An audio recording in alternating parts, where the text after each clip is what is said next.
تھا یہ خاک تھا، آدم نہ تھا۔ آدم میں جب تک دم نہ تھا یہ خاک تھا، آدم نہ تھا۔ آدم میں آ کے دم ہوا، یہ خاک سے آدم ہوا۔ یہ بھید سارا دم کا ہے، یہ دم اسی ہمدم کا ہے۔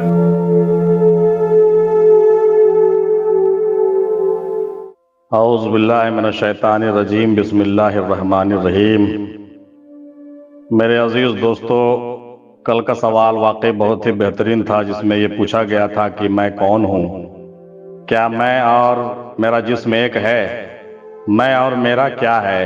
اگر میں اور میرا دونوں کو ایک سمجھتے ہیں تو بہت الجھن میں آدمی پڑ جاتا ہے۔ کہنے کا مطلب یہ کہ اگر میں ہوں تو میرا جسم، میرا بدن، میرا ہاتھ، میرا پیر، یہ سب کہنا پڑتا ہے۔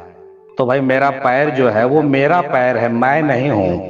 اپنے پیر کو میں نہیں کہہ سکتا ہوں، اپنے ہاتھ کو میں نہیں کہہ سکتا ہوں، اپنے سر کو یہ نہیں کہہ سکتا ہوں کہ میں ہوں۔ اپنے کسی بھی عضو کو، چاہے اندرونی عضو ہو یا باہری عضو ہو، اس کو ہم جو ہے کیا کہہ سکتے ہیں؟ میرا ہی کہیں گے۔ جیسے جب ہم کسی گھر میں رہتے ہیں تو ہم کہتے ہیں کہ یہ میرا گھر ہے۔ جو کپڑا پہنتے ہیں اس کو ہم کہتے ہیں میرا کپڑا ہے، میرا سامان ہے، میرا لیپ ٹاپ ہے، میرا موبائل ہے، میری کاپی، میری ڈائری، یہ ساری چیزیں ہم کہتے ہیں کہ مائی مینس میرا، یہ سب میرا ہے، میں نہیں ہوں۔ اسی طریقے سے میں جو ہوں وہ اس سے الگ ہوں، یعنی میں اور میرا دونوں جدا ہونا ہی چاہیے، اور دونوں ایک دوسرے سے الگ ہی رہتا ہے۔ اگر آپ میں اور میرا کو ایک سمجھیں گے تو معاملہ جو ہے بالکل گڑبڑ ہو جائے گا۔ جیسے مان کے چلیے کہ میں جو ہوں الگ ہوں اور میرا جو ہے وہ چیزیں الگ ہے، تو اسی چیز کو آپ اپنے جسم پر بھی لے لیجئے۔ تو میں جو ہوں کیا ہوں اور میرا جسم کیا ہے، اس کو جب فرق سمجھیے گا تو سمجھ میں بہت ساری باتیں آئیں گی اور آپ کی اپنی حقیقت جو ہے پہچان میں آ جائے گی۔ حالانکہ بہت سارے لوگوں نے جو ہے اس کو نفس کہا، کسی نے جو ہے وجود کہا، کسی نے جو ہے لطائف کہا، کسی نے کچھ کہا، کسی نے کہا کہ بھائی سب ملا کر کے میں ہوں۔ تو ایسی بات کہہ سکتے ہیں، کہنے میں کوئی حرج نہیں، چونکہ میرا وجود جب انسانی وجود بنا ہے تو 18,000 مخلوقات کا مجموعہ ہے، ساری موجودات اس کے اندر ہے، تو سب ملا کر کے یہ نچوڑ مکمل ایک ہے، ظاہر سی بات ہے۔ لیکن اس کے اندر جو اصل چیز ہے، جو اصل جوہر ہے، وہی میں ہوں۔ ہمارے وجود کے اندر جو اصل جوہر ہے وہی میں ہوں، یا دوسرے لفظوں میں یہ کہہ لے کہ میں جو بولتا ہوں، میری جو بولی ہے، میری جو آواز ہے، وہی میں ہوں۔ اب سوچ لیجئے کہ میں کیا ہوں۔ میں اپنی آواز ہوں، میں اپنی بولی ہوں، میں اپنی سمجھ ہوں، میں اپنے علم ہوں، کیا ہوں؟ تو بہت سے لوگوں نے کہا کہ میں روح ہوں۔ بالکل، آپ نے بالکل صحیح فرمایا، یہ بھی فکر آپ کی صحیح ہے کہ حقیقت میں جو ہمارے اندر جو حرکت کرنے والی چیز ہے، جس کے رہنے سے میں زندہ ہوں، تو وہ کیا ہے؟ وہ حقیقت تو میری روح ہے۔ اس وجود کا جو شہنشاہ ہے وہ یقیناً روح ہے، اور یہی روح پھونکنے سے ہی یہ وجود حرکت میں آیا تھا۔ یاد کیجئے ازل کی باتوں کو، جب نفخۃ فیہا من روحی کہا کر کے ہمارے اندر روح کو داخل کر دیا گیا، تبھی آدم جو ہے متحرک ہوا، اور تبھی یہ مسجود ملائک بھی ہوا۔ جب تک اس کے اندر روح نہیں تھی تو یہ متحرک بھی نہیں تھا اور مسجود ملائک بھی نہیں تھا۔ اور کسی بھائی نے بہت اچھی بات کہی تھی کہ جب نماز جنازہ کے لیے ہم کھڑے ہوتے ہیں تو جب جنازہ سامنے ہوتا ہے تو یقیناً اس میں بھی بہت بڑی حکمت ہے کہ جب ہم نماز جنازہ کی پڑھتے ہیں تو اس میں صرف دعا خیر ہی کرتے ہیں، ثنا پڑھتے ہیں، دعا کرتے ہیں، مغفرت مانگتے ہیں، لیکن اس نماز میں سجدہ نہیں ہوتا ہے۔ سجدہ کیوں نہیں ہوتا ہے بھائی؟ تو یہ بہت ہی لاجیکل بات ہے کہ سجدہ کرنے کے لائق جو اس کے اندر چیزیں تھی، جو جوہر آدم تھا، جو حقیقت آدم تھا، جو کہیے کہ راز ہائے الہی، اس کے اندر جو سر الہی چھپی ہوئی تھی وہ اس میں ہے نہیں۔ تو سجدہ تو اس کے لیے ہے جو اس کے اندر موجود تھا۔ آج بھی وہ مسجود ملائک ہے جو ہمارے اندر موجود ہے، کیونکہ اس کے اندر بہت راز مضمر ہے۔ آپ کو یاد ہوگا علامہ اقبال نے کہا تھا کہ تجھے الجھن نہ ہو تو کھول کر کہہ دوں، وجود حضرت انسان روح ہے نہ بدن۔ تو وجود حضرت انسان جو ہے نہ تو روح ہے اور نہ ہی بدن ہے، بلکہ یہ تو روح کے پردے میں چھپا ہوا کوئی اور ہے۔ نفخۃ فیہا من روحی کا زیور زیب تن کر کے کوئی معشوق پردے میں چھپا معلوم ہوتا ہے، اور بشر کے شکل میں اندھوں کو کیا معلوم ہوتا ہے؟ یہ وہ آئینہ ہے جس میں خود خدا معلوم ہوتا ہے۔ تو میرے بھائی، آپ کو سمجھ میں آ گئی ہوگی کہ یہ ہمارے اندر جو میں ہوں، جو بولتا ہوں، یہ میں کوئی اور ہے، اور اس کو پہچاننا ہی سب سے بڑی بات ہے۔ اور جو کوئی اس کو پہچان لیتا ہے وہ حقیقت کو پا لیتا ہے، اور تمام حجابات کو دور کر کے تزکیہ نفس کر کے جو ہے اس سے واصل اللہ ہو جاتا ہے۔ آپ تو سمجھ ہی گئے ہوں گے۔ تو میرا کوئی بھی عضو میں نہیں ہوں، میں جو اس کے اندر ہوں وہی میں ہوں، اور اسی کو پہچاننا ہے اور اس کو پہچان کر کے اپنے منزل و مقصود تک لے کے جانا ہے، اس کی تزکیہ تصفیہ تنزیہ کر کے اس کو عروج پر پہنچنا ہے۔ یہ جو ہے حقیقت یہی ہے۔ اور جہاں تک میت کی بات ہے تو میت ہے، وہ جسم وجود ہے، جسم بدن ہے، مردہ ہے، وہ مٹی میں مل جانا ہے، مٹی سے کیا لینا دینا۔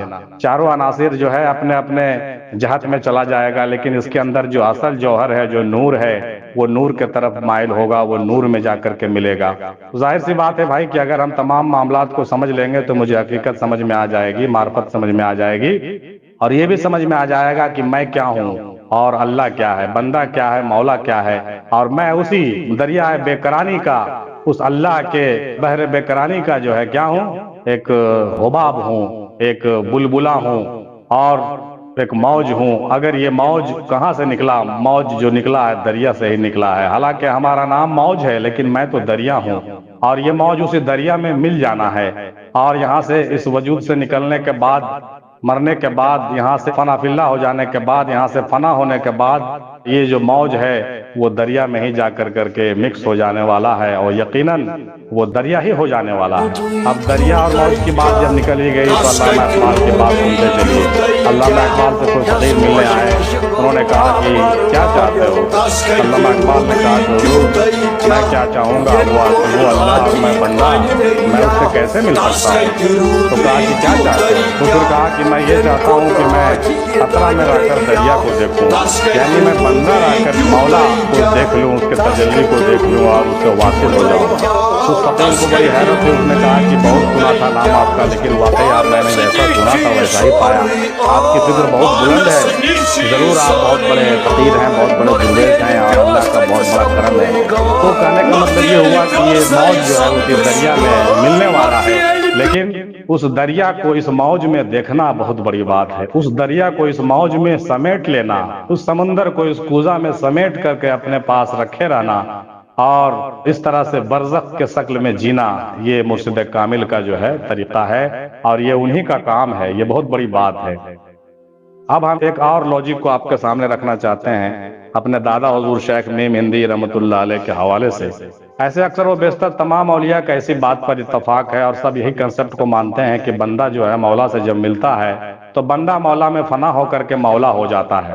لیکن جو ہے حضرت میم ہندی سرکار دادا حضور فرماتے ہیں، ان کی فکر ہے، بات تو وہی ہے لیکن اپنی ایک بہتر فکر ہے، وہ فرماتے ہیں کہہ رہے یار کیا بات کرتے ہو، ارے میں وہ بندہ بنوں گا جو دریا میں فنا تو ہو جاؤں گا لیکن اس دریا میں ملوں گا نہیں، بلکہ اس میں جو ہے موتی بن کر کے جو ہے تیرتا رہوں گا، اور ہمیشہ ہمیش کے لیے بقا رکھوں گا، ہمیشہ ہمیش کے لیے باقی رہوں گا، میں کبھی مٹوں گا نہیں۔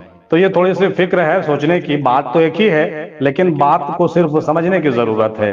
آپ ایسے بھی دیکھیں گے حضرت، آپ ایسے بھی غور فرمائیں گے کہ ہم لوگ جب یہاں سے دنیا سے گزر جاتے ہیں تو دنیا سے گزرنے کے بعد ایسا نہیں ہے کہ ہم بندہ ختم ہو کر کے جا کے اللہ ہو جاتے ہیں، جی نہیں، اللہ کی ذات ہے الگ ہے، بندہ کی ذات الگ ہے، جو کہ حقیقت میں ایک ہے، لیکن ایسا نہیں کہ مرنے کے بعد وہ بھی خدا ہو جاتا ہے، خدا نہیں ہم ہو جاتے ہیں، بلکہ ہم اس عالم سے منتقل ہو کر کے دوسرے عالم میں چلے جاتے ہیں، اور اس وجود کو کھو دینے کے بعد بھی ہمارا ایک روحانی وجود باقی رہ جاتا ہے، اور وہ روحانی وجود ہم کسی عالم میں محفوظ ہو کر کے رہتے ہیں، وہاں جو ہے سیر و سیاحت کرتے ہیں یا آرام کرتے ہیں، جو بھی کرنا ہے مجھے اس عالم میں کرتے ہیں، اور متعین وقت تک رہتے ہیں، اور یا نہیں تو ہم اپنے قبر میں اس وجود کو لے کر کے سوتے ہیں۔ اب سوچئے اگر اس وجود کو لے کے ہم نہیں رہتے ہیں، بزرگان دین اگر اس روحانی وجود میں نہیں رہتے ہیں، تو آج کیسے وہ زندہ ہیں، آج کیسی میری باتوں کو سن رہے ہیں، اور کیسے ہمارے سامنے وجود کے صورت میں آ رہے ہیں اور ہمیں ہماری رہنمائی بھی کر رہے ہیں۔ اس سے صاف پتہ چلتا ہے کہ یہاں سے پردہ ہو جانے کے بعد بھی ہماری روحانی وجود جو ہے وہ باقی رہتی ہے۔ یقیناً میم ہندی کی بات صحیح ہے کہ ہم فنا تو ہو جاتے ہیں لیکن موتی کے صورت میں جو ہے باقی رہ جاتے ہیں، وہ اللہ کی قربت و وصلت میں رہتے ہوئے بھی ہمارا ایک وجود ہوتا ہے، حالانکہ ہمارا وجود اسی کے وجود سے منسلک ہوتا ہے، اسی سے واصل ہم ہوتے ہیں، لیکن پھر بھی اپنا ایک حیثیت اور وجود ہم ہمیشہ رکھتے ہیں، اور یہ حیثیت اور وجود کبھی ختم نہیں ہوگا، یہاں تک کہ جب قیامت ہو جائے گی، قیامت برپا ہو جائے گی، تو بھی ہمارا وہ جو صورت صدف اور صورت موتی ہے وہ جو بقا باللہیت کی ہماری وجود ہوگی، جو ہمارا اسٹیل باڈی ہوگا، یوں کہیں کہ ہم جو اس نایاب ہستی میں ہوں گے وہ زندہ ہوگا اور جاوید ہوگا۔ قیامت میں سب فنا ہونے کے بعد بھی پھر سے دوبارہ جب سور پھونکا جائے گا تو جو اٹھایا جائے گا تو کیسے اٹھایا جائے گا؟ اگر وجود نہیں ہوگا تو کیسے اٹھایا جائے گا؟ تو ظاہر سی بات ہے کہ ہم فنا ہونے کے بعد بھی زندہ رہنے والے ہیں اور ہم باقی رہنے والے ہیں، اور جنت کی زندگی ہمیشہ ہمیش کی زندگی ہماری ہوگی۔ تو ظاہر سی بات ہے کہ جب ہمیشہ ہمیش کی زندگی ہوگی تو کیسے ہوگی؟ بنا وجود کے تھوڑی ہوگی۔ تو یہ وجود ہمارا دنیا والا وجود نہیں ہوگا، وہ وجود جو ہوگا ہمارا جو ہے نورانی وجود ہوگا، ایک روحانی وجود ہوگا، اور ہم زندہ ہوں گے، ہمیشہ ہمیش کے لیے زندہ ہوں گے۔ اسی لیے تو دادا حضور نے فرمایا تھا کہ فنا ہونے کے بعد جو بقائیت کی زندگی ملتی ہے، بقائیت کا جو وجود ملتا ہے، اس کا کیا کہنا ہے، اس کی کوئی مثال نہیں ہے۔ جیسا کہ صابر پیا کلیری نے بھی اس وجود کو دکھایا تھا، اور دیگر بزرگوں نے بھی جو ہے اس دنیا سے پردہ ہونے کے بعد اس روحانی وجود کو دکھایا تھا، اپنے جنازے کی نماز آ کر کے خود پڑھائے۔ اور اس طریقے سے جو ہے آپ سمجھ سکتے ہیں کہ ہم کون ہیں اور ہمارا وجود کون ہے، اصل ہستی ہماری کیا ہے۔ تو محترم آپ کو سمجھ میں آ گیا ہوگا کہ ہماری اصل ہستی وہی ہے جو ہمارے اندر موجود ہے، اور ہم وہی ہیں، ہم اصل جوہر ہیں اس وجود کے۔